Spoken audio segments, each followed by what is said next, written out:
살아계신 하나님의 말씀은 마태복음 9장 27절로 31절 말씀이 되겠습니다.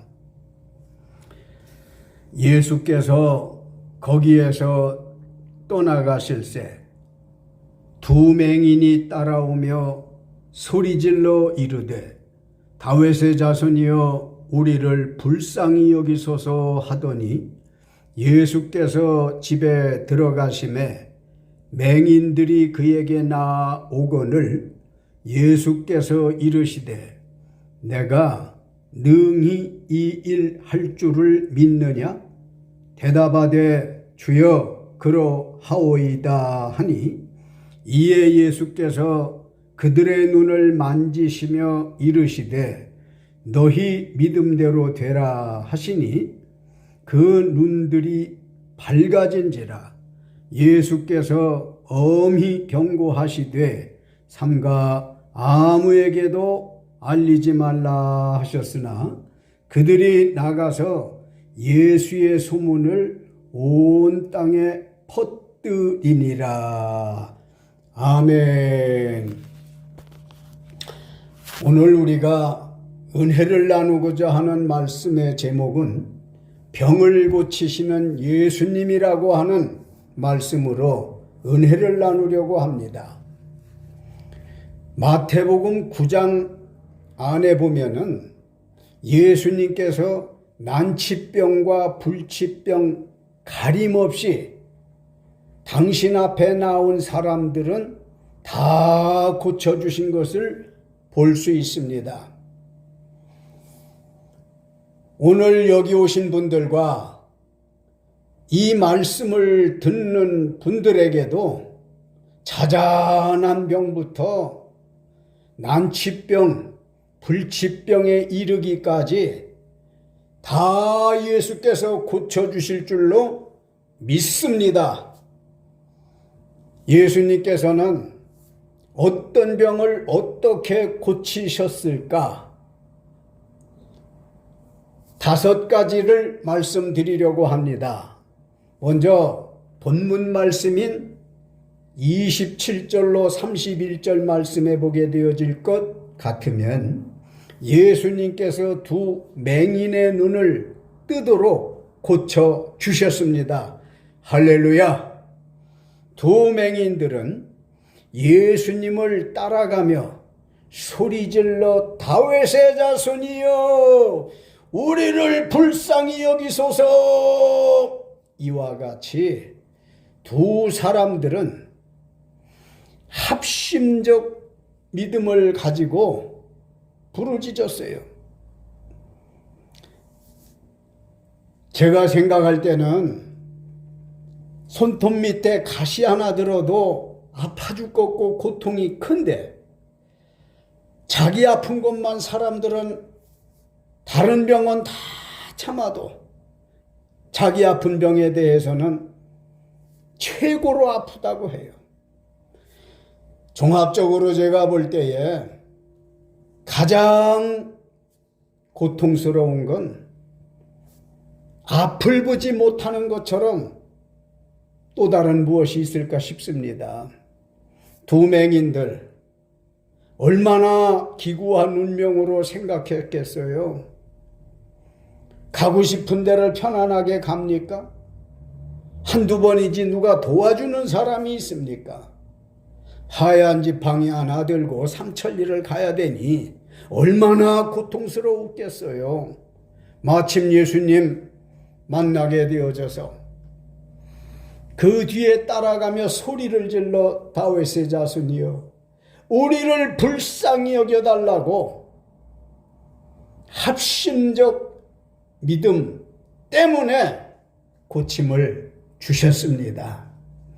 어떻게 예수님께서 고쳐주셨을까요? 예수님은 이 두 사람들이 믿음이 있는지를 살핍니다. 두 사람들에게 말씀을 건네요. 내가 능히 이 일, 즉 눈뜨게 하는 일 할 줄을 믿느냐? 하고 믿음을 확인합니다. 그랬더니 두 맹인들은 그리하오이다 했거든요. 그리하오이다라고 하는 말은 아멘이라는 화답을 한 줄로 믿습니다. 고린도 후서 1장 20절 21절쯤에 보게 되어지면 하나님의 말씀을 들을 때 아멘 아멘 하여 하나님께 영광이 된다. 영광을 돌리는 것이 된다라고 말씀했어요. 예수님께서 이 두 맹인들의 눈을 보도록 어떻게 고쳐주셨을까? 29절 30절에 보게 되어지면 저희 눈을 만지시며 너희 믿음대로 되라. 그들의 믿음이 뭡니까? 앞을 보기 원하는 것 아니었습니까? 그래서 눈을 만져주시면서 너희 믿음대로 되라는 말씀으로 고쳐주셨던 겁니다. 30절에는 보니까 예수님의 손길이 닿고 축복의 말씀이 있었으니 그 눈들이 밝아졌습니다. 할렐루야. 그래요.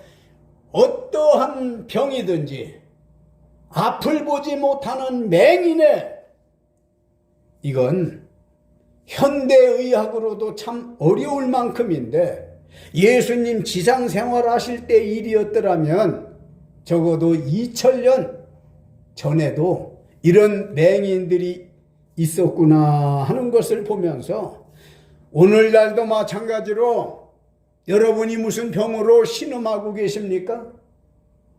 정말 고통스러워서 하루하루 사시기가 벅차십니까? 맹인들과 같은 합심적 믿음을 가지시기 바랍니다. 예수님의 손길만 닿으면 보지 못하던 눈을 보게 되어지는 걸 믿으시기 바랍니다. 육신적 눈도 그렇지만 영적인 눈도 마찬가지예요. 두 맹인들은 사실상 앞을 보지 못하는 안타까운 분들이었지만 우리는 영적인 의미에서 봤었을 때에 한치 앞을 보십니까? 내일 어떤 일이 생길지 볼 수 있습니까? 영적으로 나와 이 말씀을 듣는 여러분들은 다 하나같이 신령한 맹인이라 간주하시고 육신의 맹인이나 신령한 면에서 맹인이나 예수님의 손길이 닿기만 하면 어두운 눈 밝아질 줄 믿으시기 바랍니다. 보지 못하던 눈이 보여질 줄로 믿으시기 바랍니다. 두 번째 2절과 6절, 7절 말씀을 연계해서 볼 때 예수님께서 중풍병자를 고쳐 주셨습니다. 할렐루야. 침상에 누운 중풍병자를 사람들이 데리고 왔다는 말씀을 볼 때 이 사람은 반신불수도 아닌 전신불수 환자로 보여지는데 이런 전신불수였던 중풍병자를 확실하게 고쳐주셨습니다. 할렐루야. 남의 병이라고 해서 실감나지 않을지 모르지만 우리는 이 시간에 내 얘기처럼 우리 식구들 이야기처럼 가장 사랑하고 아끼는 이들의 심장을 가지시고 이 말씀을 들으셔야 은혜가 되어질 것이요. 예수님은 반신불수나 전신불수나 중풍병을 확실히 고쳐주셨단 말이에요. 이 사람은 자기 스스로가 예수님 앞에 나올 수 없었어요. 지팡이 하나 의지해서 나올 처지도 아니었기에 전신불수로 보는 것이 맞을 거예요. 주변 사람들이 데리고 왔다고 하지 않습니까? 그래서 주변 사람들의 믿음을 보시고 고쳐주신 줄 믿으시기 바랍니다. 그러면 어떻게 고쳐주셨을까요? 2절 그리고 6절로 7절 연결해서 볼 때에 중풍병자에게 사죄를 선언하셨습니다. 죄사함을 주셨다는 말씀입니다. 앞에 말씀드린 맹인 두 분이나 뒤에 말씀드릴 몇 사람들이나 종합적으로 보게 되어질 때에 이 중풍병자에게만 유독 죄사함을 선언하시고 고쳐주셨습니다. 그러면 이 중풍병자의 경우는 중풍병이 오게 되어진 것이 죄로 말미암아 왔다는 말씀이 되는 겁니다. 그러기에 죄사함을 먼저 선언하셨지요. 그리고 이 사죄 선언이 있은 후에 침상 가지고 집으로 가라는 말씀으로 고쳐주셨던 겁니다. 자기를 싫어온 침상을 가지고 네 집으로 가라는 겁니다. 잘 이해가 됩니까? 자기 발로 나오지 못하고 지팡이를 딛고 나온 것도 아니고 남에 의해서 이끌려서 실려서 온 사람에게다가 죄사함을 주신 것에 대해서는 이해를 하지만 침상 가지고 집으로 가라는 말씀은 이해하기 어렵습니다. 여러분, 예수님은 사죄하실 수 있는 권능이 있으신 분인 것을 믿으시기 바랍니다. 죄사함을 주실 수 있는 권능자라는 말씀입니다. 이 같은 것을 현장에 있던 사람들에게 알려주셨고, 그리고 중풍병자는 예수님의 말씀처럼 자기가 실려 있었던 침상을 가지고 집으로 갔습니다. 놀라운 기적 아닙니까? 그리고 그 장면을 지켜보았던 주변 사람들은 하나같이 하나님께 영광을 돌렸더라고 그랬습니다. 정말 박수치며 영광 돌렸다라고 생각이 되어져요. 중풍병자, 제가 젊어서 1979년, 1980년 요 무렵에 중풍병자 몇 사람들을 하나님께서 저를 통해서 일으키신 일이 있어요.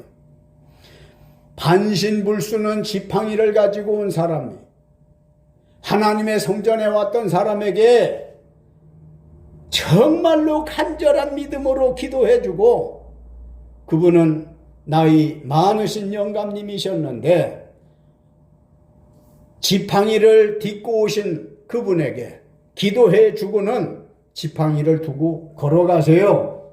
이랬더니 불안정했지만은 그는 자기 집까지 지팡이를 버리고 걸어갔습니다. 할렐루야. 그런가 하면 전신불수 중풍병자가 저를 통해서 일어난 일도 있습니다. 제가 심호하던 청주의 금천교회에서 저를 섬겨주었던 나이 많은 권사님이 계셨어요. 신방도 잘 도와주셨어요. 그런데 그 집에는 여자만 3대가 삽니다. 그 권사님이 당시에 83, 4세 되었고요. 그의 딸이 44세였고요. 손녀딸이 17, 18살 되었을 때 일인데 권사님이 하루는 제게 오셔서, 목사님, 우리 딸이 갑자기 누워가지고 아침에 일어나지를 못한다고 좀 가셔서 예배를 드려달래요. 그 부탁을 받은 제가 고민이 생겼어요. 내가 가서 고쳐줄 어떤 실력이나 능력이 없어요.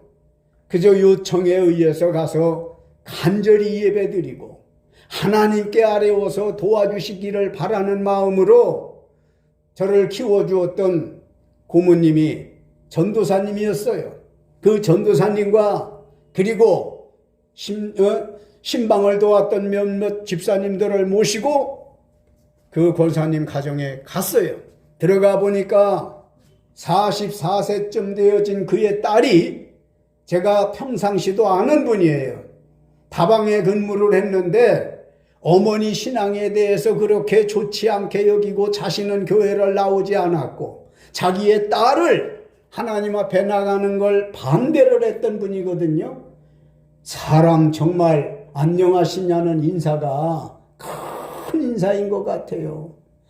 아니 그 한참 나이 때에 직장 생활을 잘하던 그가 간밤에 잘 자고 아침에 일어나지를 못해요.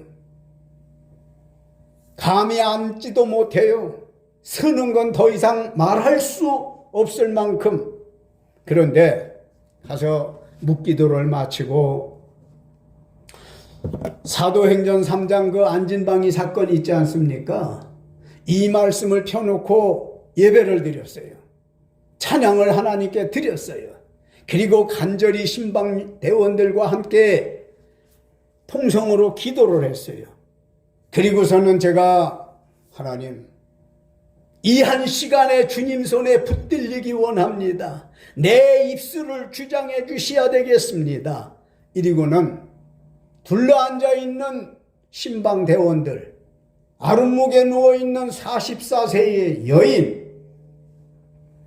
여인에게다가 자매님, 오늘 이 시간에 하나님께서 당신을 일으키실 겁니다. 그러니 제가 드리는 말씀을 그대로 믿기만 하십시오. 하나님이 역사를 하실 겁니다. 이랬더니 혀가 굳어가지고 말도 못하고 겨우 고개만 까딱했어요. 그래서 제가 자 이제부터 하나님께서 일하십니다.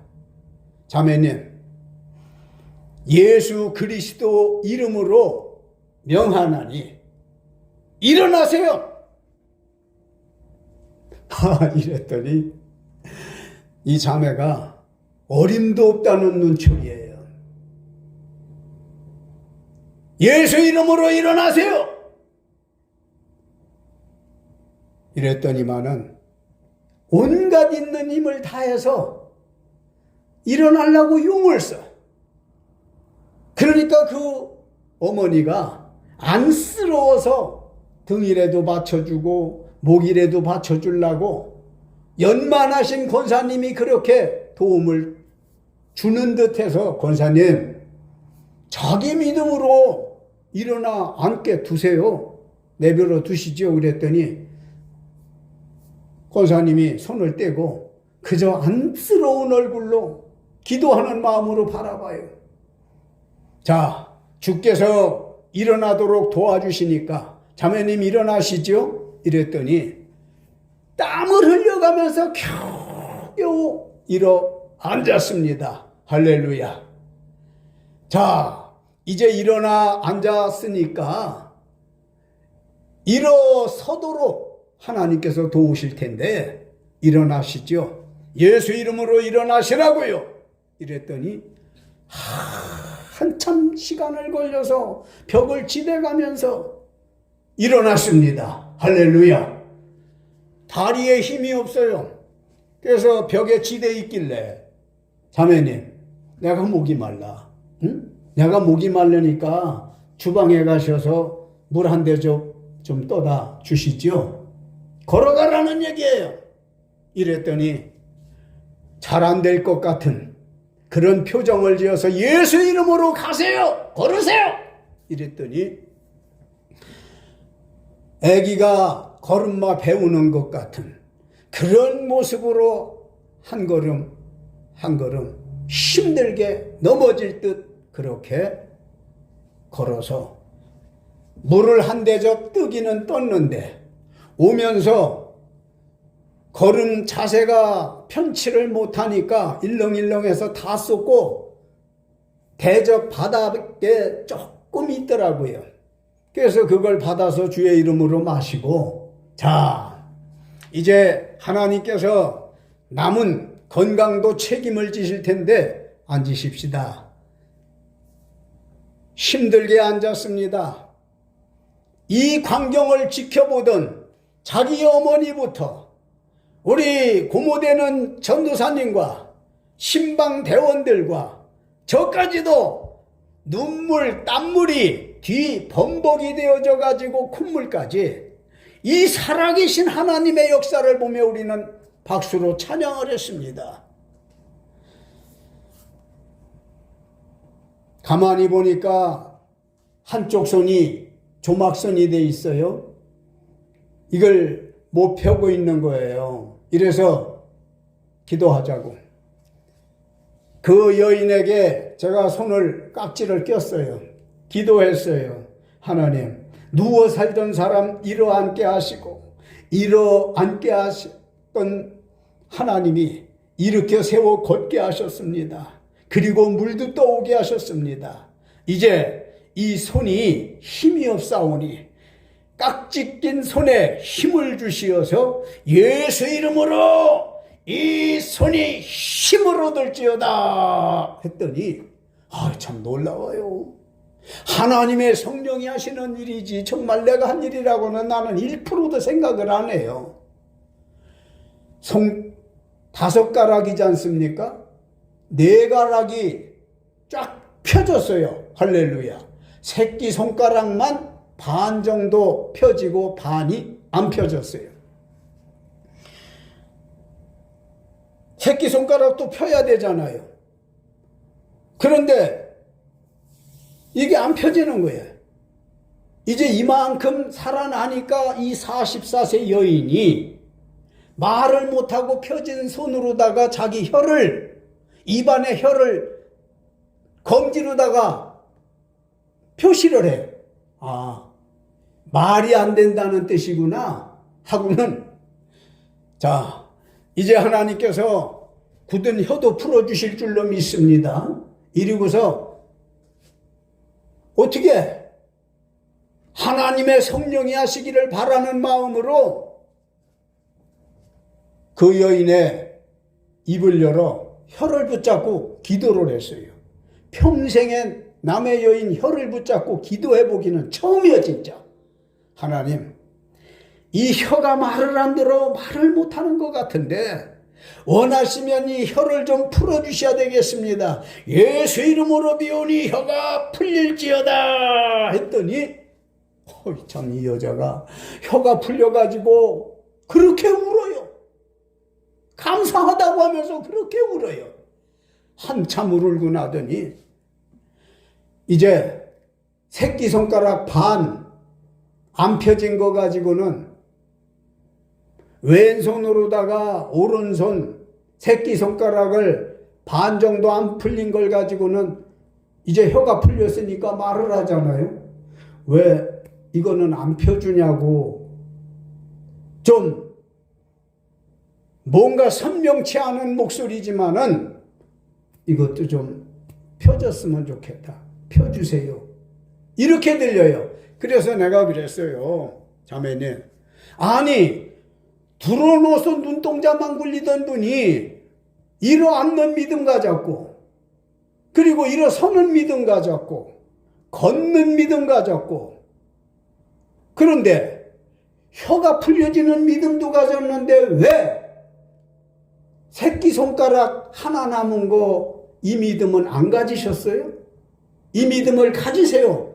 마저 풀릴 겁니다.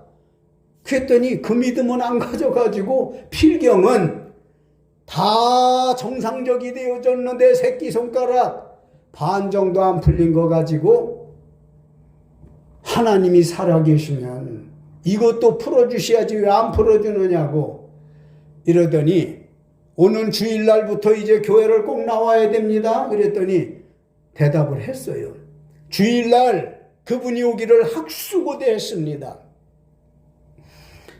안 나왔어요. 헌금 시간이 되었어요. 그 시간까지 나오지를 않았습니다.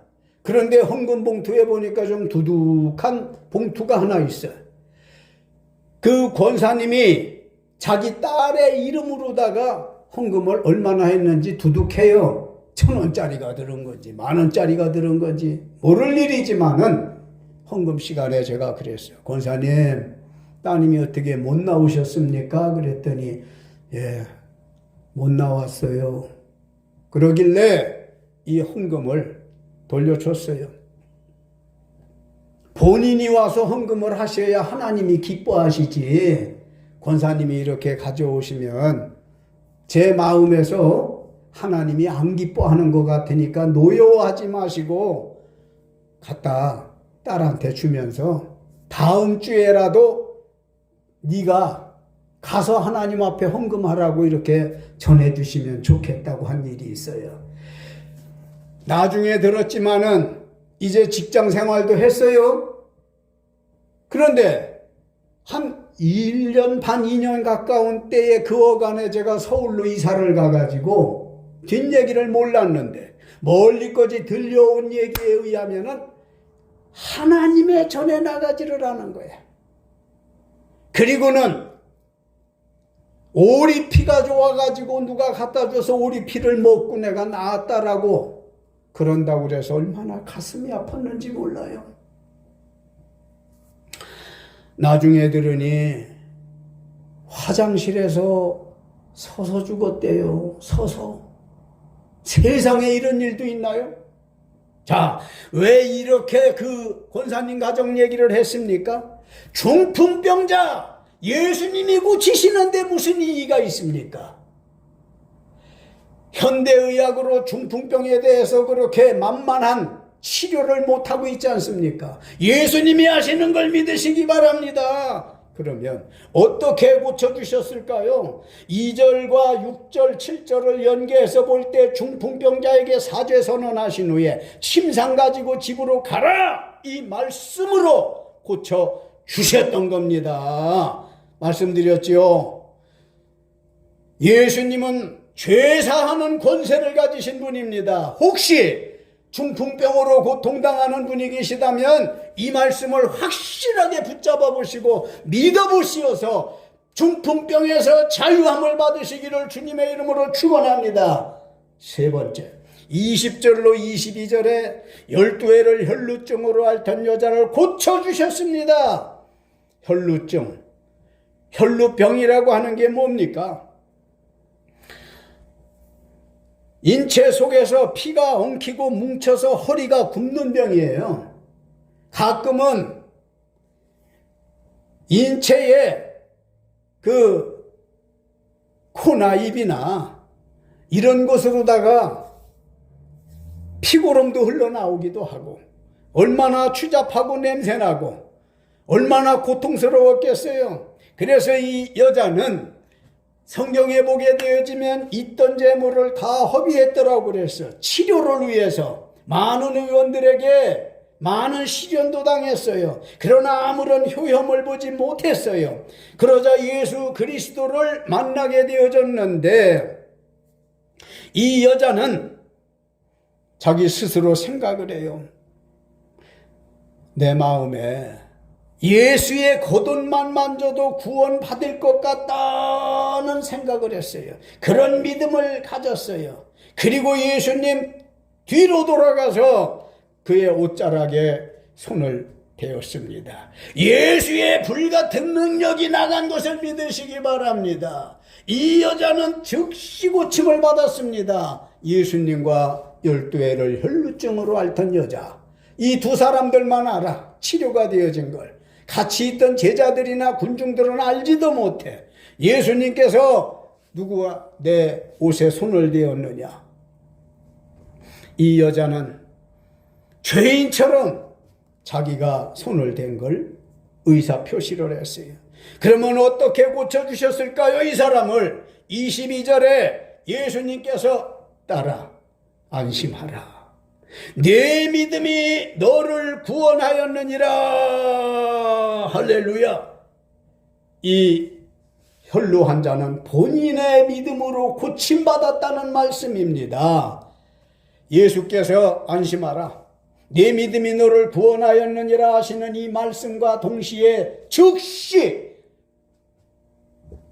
구원받았습니다. 병에서. 치료가 되어졌습니다. 혈루 근원이 메마르는 놀라운 일이 발생을 했던 겁니다. 예수님은 사람들이 생각하는 난치병, 불치병에 대해서 당신의 손길만 닿으면 돼. 하나님의 손길인데 안 될 게 뭐 있겠어요? 당신의 입김만 나가면 되는 겁니다. 사람들이 볼 때 무거운 병이고 중한 병이고 고칠 수 없는 병처럼 여기지만 예수님께서 불이 나가니까, 말씀이 나가니까, 능력이 나가니까 즉시 그 자리에서 혈루 근원이 말라 병에서 구원받은 것을 믿으시기 바랍니다. 할렐루야. 18절로 25절에 이번에는 회당장 야이로의 죽은 딸을 살려주셨습니다. 마가복음 5장 22절에도 회당장, 즉 회당 관리인이었던 야이로라는 사람 이야기가 거기도 나오는데, 야이로가 예수께 와서 절하며 자기 딸이 방금 죽었사오니 오셔서 그 몸에 손을 얹어 주소서, 그러면 살아나겠다고 애절하게 기도를 요청했습니다. 나 이 말씀을 들으려니까, 읽으려니까, 전하려니까 이거 그냥 읽고 넘어갈 말이 아니네 하는 생각이 들어요. 자기 딸이 금방 죽었다고 그러면서 예수님께 신방 요청을 하면서 오셔서 그 몸에 손을 얹어 주소서, 그러면 살아나겠다고, 이 말이 이게 보통 믿음입니까? 병자 고쳐달라는 것도 아니야. 자기 죽은 딸을 예수님 오셔서 그 몸에 손을 얹어 주시면 살아나겠습니다. 야, 이 참 여간 신앙가가 아니네요. 보통 믿음이 아니네요. 어떻게 됐을까요? 예수님께서 그가 요청한 대로 그의 집에 가셨습니다. 그리고 그의 딸 죽은 소녀의 손을 잡으심으로 일어나는지라. 할렐루야. 죽은 사람의 손을 잡았더니 그가 일어났다고 성경에 기록되어져 있지 않습니까? 성경은 하나님의 말씀입니다. 하나님의 말씀은 정확무하다고 하는, 하나도 거짓이 없다는 말씀이니 할렐루야. 야이로의 믿음을 보시고, 즉 그의 딸이 죽음에서 살아난 것은 아버지의 믿음을 보시고 예수님께서 살려주셨던 겁니다. 가서 보니까 사람들이 안쓰러워서, 아이고 저 어린 게 죽었네, 어떡하면 좋아, 혀를 차고 안타까워해요. 주님이 들어가 보시니까 혀를 차는 사람도 있고 조용한 사람도 있고는 한데, 예수께서 보시고 다들 나가라. 이 아이가 죽은 게 아니라 자는 거니 다들 나가라. 내보낸 후에 죽은 소녀에게 손을 잡으심으로 살아났다 말입니다. 사람들은 사람이 죽은 것이라고 여겼지만은 예수님이 볼 때는 죽은 것이 아니라 자는 것으로 봤습니다. 죽은 사람은 일어나기가 어렵다 하지만 자는 사람은 일어날 수 있는 겁니다. 예수님께서 보실 때에 이 소녀가 죽은 것이 아니라 잔다 했으니 손을 잡으니까 일어났던 거 아니에요? 사람들이 보고 듣는 관점과 예수님이 행하시는 관점과는 거리가 있을 수 있으니, 중요한 것은 병자도 아닌 회당장 야이로의 죽은 딸을 살려주셨단 말입니다. 누가요? 예수님께서 그렇게 하셨습니다. 끝으로 32절로 34절에 보면 귀신 들려 말 못하는 사람을 고쳐 주셨습니다. 예수님께 이웃 사람들이 귀신 들려 말 못하는 사람을 데려왔을 때에 귀신이 쫓겨나고 말 못하는 사람이 말하거늘 무리들은 이런 일을 본 적이 없다며 놀라해 했습니다. 그렇죠. 귀신 들려서 제정신으로 제 생각으로 못 사는데 귀신이 시키는 대로 추잡한 짓 하지요. 상식 아닌 일을 하지요. 귀신이 사람 속에 들어가게 되어지면 그 사람은 귀신의 종이 되어져 가지고 정상적인 생활을 못해요. 그런데 예수님께서 이 귀신 들린 여인 있는 곳에 그저 가셔서 조용히 바라만 봤어요. 무슨 말씀을 한마디 하지 않았습니다. 어떤 행동 하나를 하지 않으셨습니다. 그럼에도 불구하고 여인을 괴롭히는 귀신이 예수님 침묵하셨는데도 힘 한번 써보지 못하고 저항 한번 하지 못하고 쫓겨났습니다. 할렐루야. 귀신도 예수님을 알아봐요. 바리새인들은 말했죠. 예수 그리스도께서 이렇게 맹인들을 고쳐주고 중풍병자를 고쳐주고 12해를 혈루증으로 앓던 여자를 고쳐주고 회당장 야이로의 죽은 딸을 살려준 걸 보고 귀신의 왕 바알세부를 힘입어서 예수가 저런 일을 하고 있다고 말입니까? 이게 하나님의 말씀을 전하는 사람들이, 지도자들이 이럴 수 있느냐는 말이에요. 귀신 들려 말 못하는 사람 어떻게 고쳐주었다고요? 예수님께서 침묵으로 고쳐주셨어요. 아무 말 하지 않았어요. 어떤 행동도 하지 않았다고요. 귀신도 예수 앞에서는 맥을 못 추는 것을 믿으시기 바랍니다. 우리 사는 이 세상에 귀신 들려고 동당하고 있는 이들이 적지가 않습니다. 이런 분들을 하나님의 교회, 예수님 앞으로다가 모시고 와야 됩니다. 그런가 하면은 앞을 보지 못하는 실질적인 맹인이나 정신적인 맹인이나 영적인 맹인이나 뿐만 아니라 실제적인 중풍병자나 신앙이 흔들리고 올바로 가지 못하는 영적 중풍병자나 12해를 혈루증으로 앓던 여자, 정상적이지 못한 여자, 사회에 어울릴 수 없는 여자, 이런 사람들이 다 하나님의 전에 예수님 앞에 나와야 되어질 것입니다.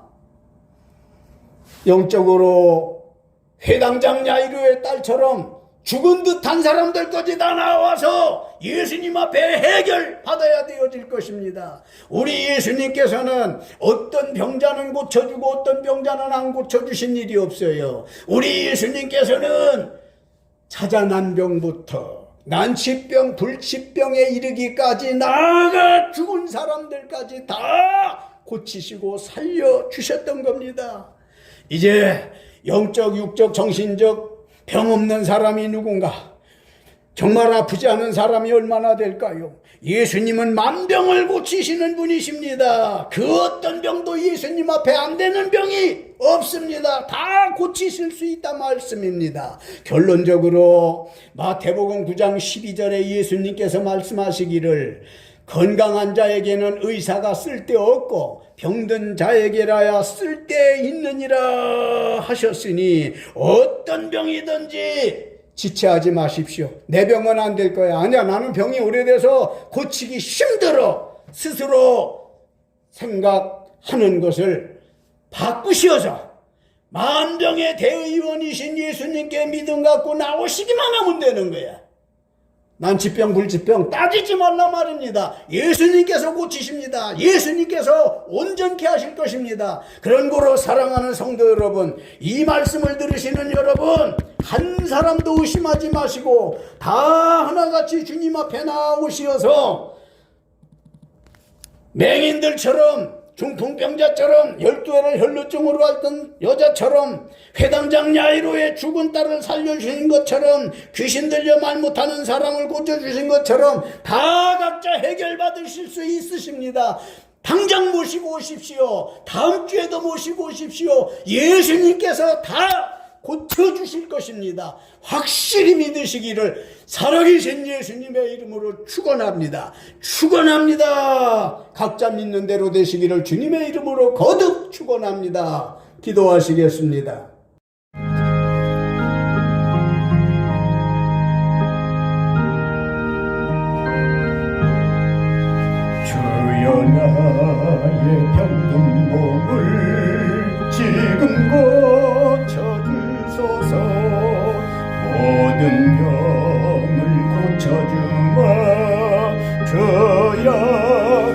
약속하셨네.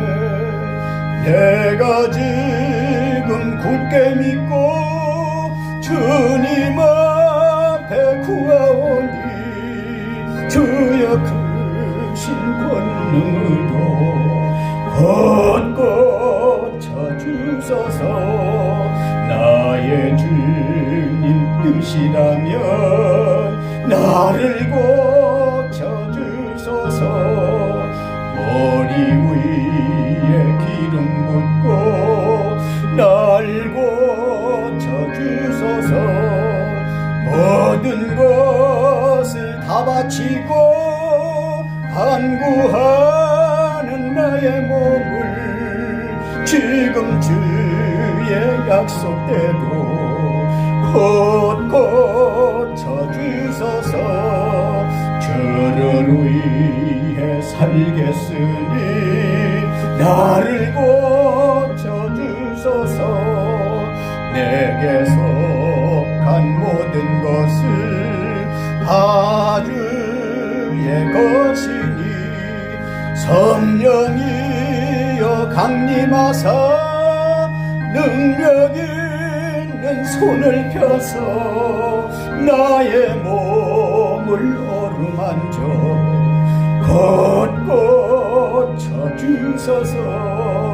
나의 병을 고쳐주시 내가 믿사옵니다. 지금부터 영원토록 주 찬송하겠네. 나를 구원하신 말씀 어디든지 전하오니 나의 병을 고쳐주심 참 감사합니다.